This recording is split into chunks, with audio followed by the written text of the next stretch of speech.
여러분, 오늘 아침에도 습관처럼 물 한 잔 드셨습니까? 몸에 좋다고 믿고 아무 생각 없이 넘긴 그 한 잔 말입니다.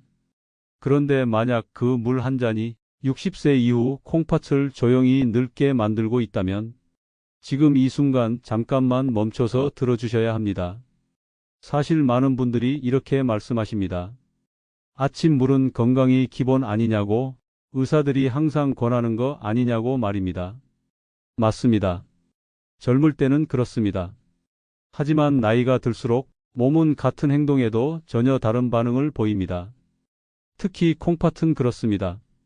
콩팥은 침묵의 장기입니다. 아파도 말하지 않고 망가져도 신호를 거의 보내지 않습니다. 그래서 대부분의 분들이 괜찮다고 믿다가 어느 날 갑자기 병원에서 기능이 많이 떨어졌습니다. 이 한마디를 듣게 됩니다. 그리고 그 다음에 나오는 말은 거의 같습니다. 진작 알았더라면. 안녕하세요. 중년 이후 건강의 방향을 다시 짚어드리는 건강우물입니다. 오늘 이야기는 무섭게 겁주려는 이야기가 아닙니다. 비싼 약 이야기, 어려운 의학 용어도 아닙니다. 지금 이 방송을 듣고 계신 분이라면 오늘 저녁, 아니 오늘 아침부터도 바꿀 수 있는 아주 작은 선택에 대한 이야기입니다. 이 영상 하나로 콩팥이 새 것처럼 돌아온다거나 병이 단번에 사라진다는 그런 약속은 하지 않겠습니다. 하지만 10년 뒤 병원 침대가 아니라 공원에서 손주 손을 잡고 걷는 쪽을 선택할 수 있는 정보는 분명히 드릴 수 있습니다.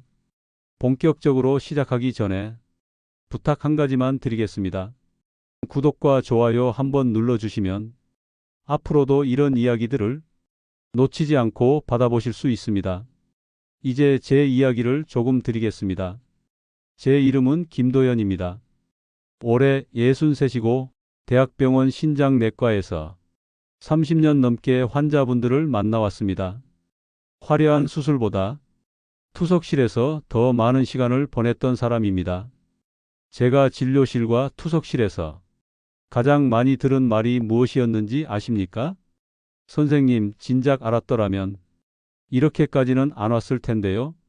그 말이 아직도 귀에 남아 있습니다. 몇 해 전 박정호라는 이름이 68살 남성분이 계셨습니다. 이분은 매일 아침 공복에 물 2컵을 꼭 드시던 분이었습니다. 몸에 좋다고 믿었고 수십 년을 그렇게 살아오셨습니다. 그런데 어느 날부터 밤마다 화장실을 4번, 5번씩 가기 시작했고 아침이면 다리가 퉁퉁 부어 있었습니다. 피곤은 말할 것도 없었죠. 그분도 처음엔 나이 탓이라 생각하셨습니다. 대부분 그렇습니다. 하지만 검사 결과는 달랐습니다. 콩팥 기능이 이미 눈에 띄게 떨어져 있었습니다. 그때 저는 약부터 이야기하지 않았습니다. 수술 얘기도 꺼내지 않았습니다. 대신 아주 사소한 질문 하나를 드렸습니다. 아침에 물 드실 때 그 물에 무엇을 함께 넣어 드셨습니까? 그 질문 하나가 오늘 이 영상의 시작입니다. 오늘은 많은 분들이 모르고 있는 아침 물 한 잔의 진실, 그리고 부엌 찬장에 있는 꿀 한 스푼이 어떻게 콩팥을 보호하는지 차분히 그러나 분명하게 말씀드리겠습니다. 이 이야기는 이미 콩팥이 나빠진 분들만을 위한 것이 아닙니다. 아직 괜찮다고 믿고 계신 분들, 그래서 더 늦기 전에 들어야 할 이야기입니다. 많은 분들이 궁금해 하실 겁니다. 아침 물 한 잔이 왜 문제냐고 말입니다. 물은 깨끗하고 몸을 깨우고 혈액을 돌게 한다고 배워왔는데 그게 왜 콩팥을 망가뜨리느냐고요? 여기서 중요한 건 물이 아니라 몸의 상태입니다. 젊을 때의 콩팥은 여과지가 새 것과 같습니다. 조금 무리를 해도 금방 회복합니다. 하지만 60세를 넘기면 이야기가 달라집니다. 콩팥의 여과막, 즉 사구체는 이미 얇아지고 미세혈관은 탄력을 잃은 상태입니다. 이 상태에서 아침 공복에 갑자기 많은 물이 들어오면 콩팥은 쉬지 못한 채 강제로 일을 시작하게 됩니다. 밤새 농축돼 있던 노폐물을 한꺼번에 처리하느라 여과막은 더 큰 압박을 받게 됩니다. 이 과정이 하루 이틀이면 괜찮습니다. 하지만 이 습관이 수년, 수십 년 반복되면 콩팥은 조용히 달아갑니다. 아프다는 신호도 없이 말입니다. 그래서 이런 분들이 많습니다. 혈압은 괜찮고 혈당도 정상이고 겉보기엔 멀쩡한데 콩팥 수치만 슬슬 떨어지는 분들. 이분들 대부분이 아침 공복 물 습관을 오랫동안 가지고 계셨습니다. 여기서 오해가 하나 있습니다. 물을 마시면 콩팥이 씻겨 내려간다는 생각입니다. 하지만 콩팥은 수도관이 아닙니다. 필터입니다. 필터는 세게 밀어낸다고 오래 쓰는 게 아닙니다. 부드럽게 천천히 보호하면서 써야 오래 갑니다. 바로 이 지점에서 꿀 이야기가 나옵니다. 꿀은 단순한 단맛이 아닙니다. 설탕과는 전혀 다릅니다. 꿀 속에는 천연 항산화 성분, 미량 미네랄, 그리고 효소가 살아 있습니다. 이 성분들이 콩팥 입장에서는 완충 장치 역할을 합니다. 아침에 물만 들어올 때와 꿀 한 스푼이 함께 들어올 때 콩팥이 받는 부담은 완전히 다릅니다. 꿀은 혈당을 급격히 올리지 않으면서 에너지를 서서히 공급하고 사구체 주변 미세혈관이 수축을 완화해 줍니다. 쉽게 말해 콩팥에게 갑자기 뛰지 말고 천천히 몸 풀고 시작해라 라고 말해주는 신호인 셈입니다. 아까 말씀드린 박정호 어르신 이야기를 조금 더 해보겠습니다. 이분께 저는 아침 물을 당장 끊으라고 하지 않았습니다. 대신 양을 줄이고 방식을 바꾸자고 말씀드렸습니다. 공복에 찬 물 2컵 대신 미지근한 물 반 컵에 꿀 한 작은 숟가락, 그것뿐이었습니다. 처음엔 반신반의하셨습니다. 이게 무슨 치료냐고 하셨죠. 하지만 한 달 뒤 다시 오셨을 때 가장 먼저 하신 말이 이거였습니다. 선생님, 밤에 화장실을 2번밖에 안 가요. 이 변화는 기적이 아닙니다. 콩팥이 덜 혹사당하기 시작했다는 아주 현실적인 신호입니다. 중요한 건 꿀이 콩팥을 고친다는 환상이 아닙니다. 콩팥을 더 망가뜨리지 않는 환경을 만들어준다는 점입니다. 지금 이 방송을 듣고 계신 분들 중에도 아침마다 물을 마시고 나서 괜히 속이 허하거나 몸이 더 피곤해지는 느낌을 받으신 적 있을 겁니다. 그건 기분 탓이 아닐 수 있습니다. 이제부터가 오늘 이야기의 핵심입니다. 왜 하필 꿀이냐? 왜 다른 음식이 아니라 꿀 한 스푼이 콩팥 이야기에 등장하느냐는 질문에 정면으로 답해 드리겠습니다.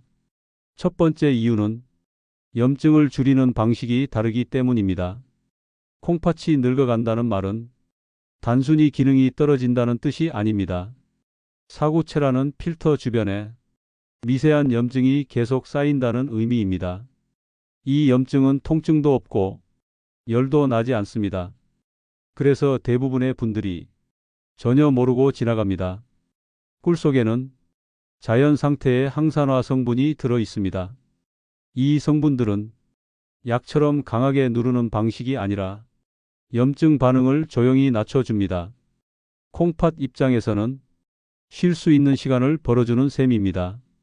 두 번째 이유는 미세혈관 보호입니다. 콩팥은 온몸에 혈액이 지나가는 아주 정교한 장치입니다. 특히 사구체 주변에는 머리카락보다 가는 혈관들이 촘촘하게 얽혀 있습니다. 나이가 들면 이 혈관들이 딱딱해지고 잘 터지거나 잘 막히게 됩니다. 꿀에 들어있는 미량 미네랄과 효소는 이 미세혈관의 수축과 이완을 부드럽게 만들어줍니다.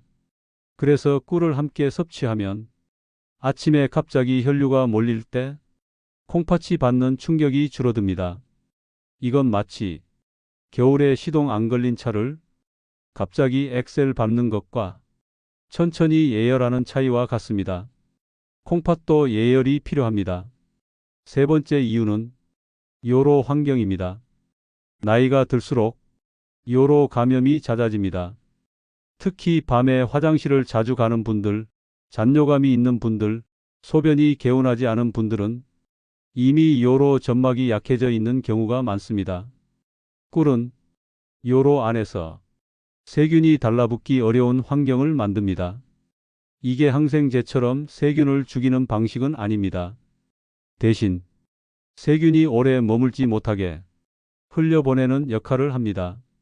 이 차이가 중요합니다. 그래서 꿀을 잘 활용하면 야간뇨가 줄고 아침에 몸이 덜 붓고 하루 피로도가 달라지는 분들이 많습니다. 여기서 아주 중요한 말을 하나 드리겠습니다. 꿀은 많이 먹을수록 좋은 음식이 아닙니다. 약도 아니고 보약도 아닙니다. 꿀은 방향을 바꾸는 도구입니다. 콩팥이 무너지는 방향이 아니라 덜 상처받는 방향으로 몸의 흐름을 바꾸는 도구입니다. 그래서 양보다 타이밍이 중요합니다. 아침에 꿀이 필요한 이유는 밤새 쉬던 콩팥이 갑자기 일을 시작하기 전에 완충 역할을 해주기 때문입니다. 반대로 아무 생각 없이 밥 먹고 디저트처럼 꿀을 먹거나 밤늦게 단 음식처럼 먹으면 그건 도움이 아니라 부담이 될 수 있습니다. 실제로 진료실에서 이런 분들도 계십니다. 꿀이 몸에 좋다니까 하루에 두세 큰 숟가락씩 드셨다가 혈당이 흔들리고 오히려 몸이 더 무거워진 분들입니다. 그래서 저는 항상 이렇게 말합니다. 꿀은 콩팥을 살리는 음식이 아니라 콩팥을 덜 괴롭히는 음식입니다. 이 차이를 이해하셔야 실망도 없고 부작용도 없습니다. 이제부터는 언제 먹느냐에 대한 이야기입니다. 같은 꿀 한 스푼이라도 시간을 잘못 잡으면 약이 아니라 부담이 됩니다. 콩팥은 특히 타이밍에 민감한 장기입니다. 첫 번째 골든 타임은 아침입니다. 아침 공복에 아무것도 없이 물만 들이키는 건 이미 말씀드린 것처럼 콩팥에게는 갑작스러운 업무 지시와 같습니다. 이때 필요한 건 많은 양이 아니라 완충입니다. 미지근한 물 반 컵에 꿀 한 작은 숟가락, 이 조합이 핵심입니다. 찬 물은 피하시고 벌꿀도 듬뿍 넣지 마십시오. 단맛이 느껴질 정도면 이미 충분합니다. 이때 많은 분들이 레몬을 같이 넣어도 되느냐고 묻습니다. 결론부터 말씀드리면 가능합니다. 단 레몬은 몇 방울이면 충분합니다. 레몬의 산성은 꿀의 흡수를 돕고 요로 환경을 맑게 하는데 도움이 됩니다. 하지만 레몬을 주인공으로 만들면 위와 콩팥 모두에 부담이 됩니다. 두 번째 골든타임은 오후입니다. 오후 2시에서 4시 사이. 이 시간대에 이유 없이 나른해지고 다리가 무겁고 집중이 안 되는 분들 많으시죠? 이건 단순한 피로가 아니라 에너지 분배가 흔들리는 시간입니다. 이때 커피나 단 과자를 대신해 따뜻한 물에 꿀 반 스푼 정도를 넣어 천천히 드시면 콩팥과 심장 모두에게 부담을 주지 않으면서 기운을 끌어올릴 수 있습니다. 중요한 건 씹듯이 천천히입니다. 꿀을 한 번에 삼키듯 먹으면 혈당 반응이 커집니다. 입안에서 녹이듯 천천히 넘기는 게 핵심입니다. 세 번째 골든타임은 취침 전입니다. 이 부분에서 많은 분들이 놀라십니다. 밤에 단 걸 먹으면 안 좋은 거 아니냐고 말입니다. 맞습니다. 잘못 먹으면 안 좋습니다. 하지만 취침 30분에서 1시간 전 아주 소량의 꿀은 밤새 콩팥이 불필요하게 깨는 걸 막아줄 수 있습니다. 밤마다 화장실을 서너 번씩 가는 분들, 새벽에 자주 깨는 분들은 몸이 에너지를 찾느라 콩팥을 깨우는 경우가 많습니다.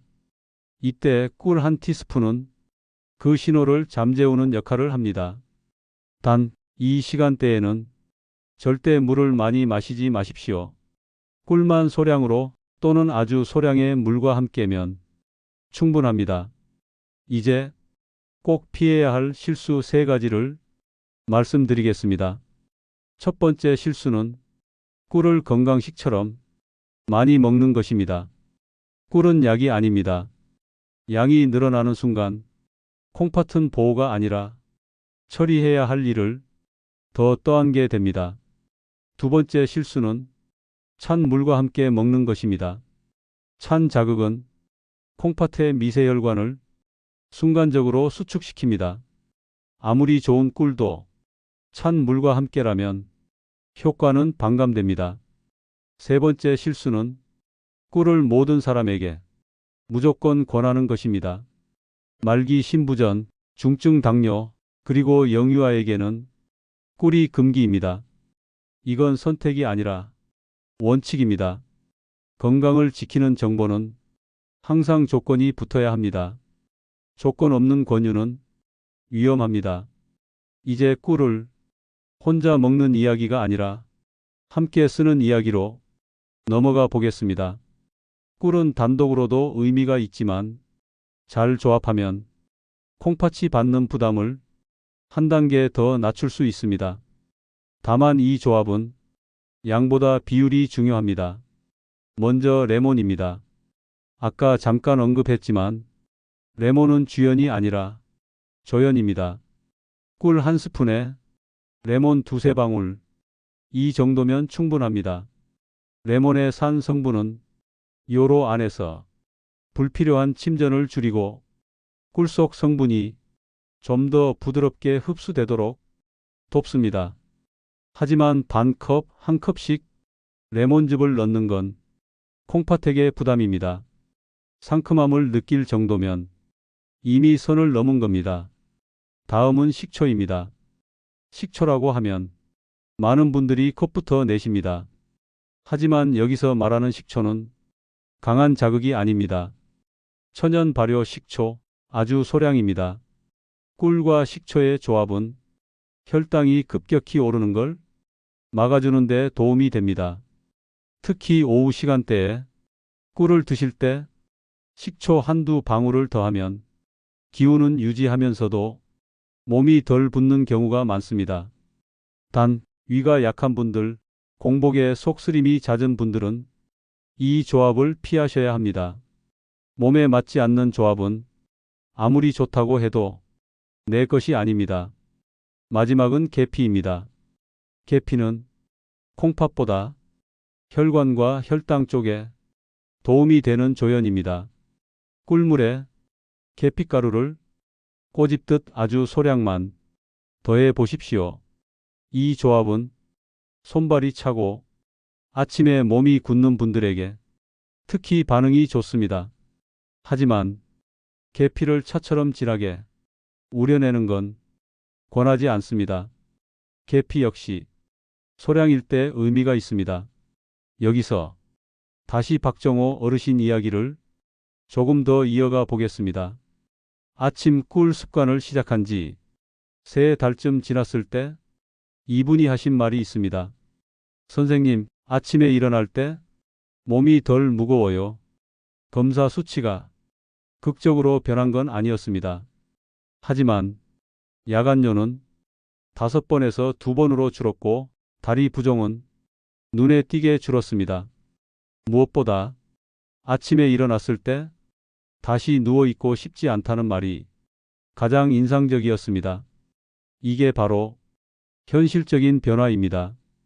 콩팥 건강은 숫자 하나로만 판단하면 실망하기 쉽습니다. 하지만 몸은 수치보다 먼저 생활로 반응합니다. 그래서 저는 항상 이렇게 말씀드립니다. 콩팥은 고치는 장기가 아니라 아껴 쓰는 장기입니다. 꿀 한 스푼이 콩팥을 새 것처럼 만드는 건 아닙니다. 하지만 마모 속도를 늦추는 데는 충분히 의미가 있습니다. 지금 이 방송을 듣고 계신 분들 중 이미 콩팥 수치가 조금 떨어졌다는 말을 들으신 분들도 계실 겁니다. 그렇다면 더더욱 지금이 방향을 바꿀 시점입니다. 완벽하게 지키려 하지 마십시오. 하루 빼먹어도 괜찮습니다. 중요한 건 매일 콩팥을 혹사시키는 습관을 줄이는 것입니다. 이쯤에서 꼭 짚고 넘어가야 할 이야기가 있습니다. 모든 사람에게 이 방법이 맞는 것은 아니라는 점입니다. 건강정보에서 가장 위험한 말은 누구나 해도 됩니다.입니다. 먼저 말기 신부전 단계에 있는 분들입니다. 이미 투석을 앞두었거나 사구체 여과율이 현저히 떨어진 상태라면 꿀은 도움이 되지 않습니다. 이 단계에서는 콩팥을 보호하는 문제가 아니라 대사를 관리하는 문제이기 때문입니다. 이 경우에는 반드시 주치의의 지침이 우선입니다. 두 번째는 중증 당뇨입니다. 혈당 조절이 불안정한 상태에서 꿀을 섭취하면 아무리 소량이라도 리듬이 깨질 수 있습니다. 당뇨가 있다고 해서 무조건 안 되는 건 아니지만 인슐린 조절이 필요한 단계라면 이 방법은 피하셔야 합니다. 세 번째는 영유아입니다. 꿀은 돌 이전 아이에게 절대 금기입니다. 이건 선택의 문제가 아니라 안전의 문제입니다. 이제 많이 받는 질문 몇 가지를 정리해 드리겠습니다. 첫 번째 질문입니다. 그럼 평생 이렇게 먹어야 합니까? 아닙니다. 꿀은 평생 복용하는 약이 아닙니다. 몸이 안정되면 굳이 매일 할 필요도 없습니다. 다리가 다시 붓기 시작하거나 밤에 화장실 횟수가 늘어날 때 며칠 집중해서 돌아오면 됩니다. 이건 도구입니다. 필요할 때 꺼내 쓰는 도구입니다. 두 번째 질문입니다. 좋은 꿀을 꼭 사야 합니까? 비싼 꿀이 반드시 좋은 꿀은 아닙니다. 중요한 건 정제된 시럽이 아니라 자연 그대로의 꿀입니다. 향이 과하게 인공적이거나 지나치게 묽은 제품은 피하시는 게 좋습니다. 세 번째 질문입니다. 잊어버리면 어떡하죠? 여기서 아주 중요한 이야기를 드리겠습니다. 습관은 의지로 만들어지지 않습니다. 환경에서 만들어집니다. 냉장고 문을 열었을 때 눈에 보이는 자리에 꿀을 두십시오. 아침에 컵을 꺼낼 때 같이 손이 가도록 동선을 만들어야 합니다. 기억하려고 애쓰지 마십시오. 보이면 하게 됩니다. 또 하나의 팁을 드리자면 오늘은 꼭 해야지라는 생각을 버리십시오. 그 생각이 오히려 부담이 됩니다. 못했다고 자책하지 마십시오. 콩팥은 하루 빠졌다고 삐치지 않습니다. 여기까지 들으신 분들 중 이런 생각이 드는 분도 계실 겁니다. 이게 그렇게까지 중요할까? 솔직히 말씀드리겠습니다. 하루의 습관 하나가 인생을 바꾸지는 않습니다. 하지만 하루의 습관이 10년을 바꿉니다. 콩팥은 한번 크게 망가지면 되돌릴 수 없습니다. 그래서 더더욱 지금 아직 괜찮을 때 방향을 바꿔야 합니다. 이제 오늘 이야기를 차분하게 정리해 보겠습니다. 오늘 이 방송에서 제가 드리고 싶었던 메시지는 단 하나입니다. 콩팥은 망가진 뒤에 지키는 장기가 아니라 멀쩡해 보일 때 아껴 써야 하는 장기라는 점입니다. 아침 물 한 잔이 무조건 나쁘다는 이야기를 하려는 것이 아닙니다. 문제는 나이가 들었는데도 젊을 때의 방식 그대로 몸을 다루고 있다는 점입니다. 몸은 변했는데 습관은 그대로라면 그 차이는 조용히 병이 되어 쌓입니다. 꿀 한 스푼은 마법이 아닙니다. 기적도 아닙니다. 하지만 콩팥을 괴롭히는 방향에서 덜 괴롭히는 방향으로 몸의 흐름을 틀어주는 작은 손잡이입니다. 오늘 이야기한 내용을 아주 단순하게 요약하면 이렇습니다. 아침에 갑자기 많은 물로 콩팥을 깨우지 말 것, 대신 미지근한 물과 아주 소량의 꿀로 천천히 시작할 것. 꿀은 많이 먹지 말고 필요할 때만 사용할 것. 그리고 모든 사람에게 같은 방법을 억지로 적용하지 말 것. 이 네 가지만 기억하셔도 오늘 이야기는 충분합니다. 이 방송을 듣고 계신 분들 중 이미 밤마다 화장실을 서너 번씩 다니고 계신 분, 아침마다 손발이나 얼굴이 괜히 붓는 분, 이유 없이 기운이 빠진다고 느끼는 분이 계시다면 그건 몸이 보내는 아주 초기 신호일 수 있습니다. 그 신호를 나이 탓으로 넘길지 아니면 방향을 조금 바꿔볼지는 지금 이 순간의 선택에 달려 있습니다. 오늘부터 완벽하게 하려고 하지 마십시오. 내일부터 무조건 지키겠다고 다짐하지도 마십시오. 그럴 필요 없습니다. 그저 내일 아침 컵을 들었을 때 오늘 들은 이야기가 잠깐 떠오르면 그걸로 충분합니다. 그 순간 물을 조금 덜 붓고 꿀을 한 스푼 덜어보는 것, 그 사소한 선택이 콩팥에게는 하루를 버틸 여유가 됩니다. 건강은 거창한 결심으로 지켜지지 않습니다. 매일 반복되는 아주 작은 방향 선택으로 조용히 지켜집니다. 지금까지 중년 이후 건강이 방향을 함께 짚어온 건강우물이었습니다. 이 이야기가 당신의 내일에 조금이라도 도움이 되었다면 구독과 좋아요로 건강우물과 계속 함께해 주십시오. 앞으로도 겁주지 않고 과장하지 않고 현실적으로 당신의 노후를 지켜주는 이야기로 곁에 있겠습니다. 오늘도 잘 살아오셨습니다.